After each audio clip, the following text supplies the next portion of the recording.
Praise the lord. దేవునికి మహిమ కలుగును గాక. అందరూ బాగున్నారా? ఈ దినం దేవుని వాగ్దానం, గుండె చెదరిన వారిని ఆయన బాగు చేయువాడు, వారి గాయములను కట్టువాడు. 147వ కీర్తన 3వ చరణం. అవును, అన్నిటికంటే మన శరీరంలో చాలా విలువైంది గుండె. ఆ గుండె తీరు చక్కగా ఉంటేనే మన శరీర తీరంతయు చాలా చక్కగా ఉంటుంది.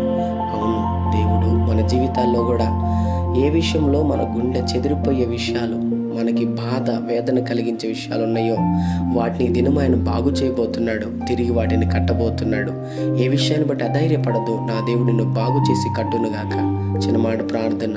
ప్రేమ కనికరము గల మా తండ్రి, నీకు వందనాలు. ఈ ఉదయకాల సమయంలో బిడ్డలను మీరు దీవించి బలపరిచి, వారు వెళ్తున్న ప్రయాణంలో, మార్గముల్లో, పనుల్లో, ప్రయత్నముల్లో ఏదైనా మీరు వారికి తోడుగుండమని, నిశ్చయముగా చెదరిన వారి యొక్క మనసును మీరు సరిచేసి కట్టి బాగు చేయమని యేసు నామములో అడుగుతున్నాం తండ్రి. ఆమేన్.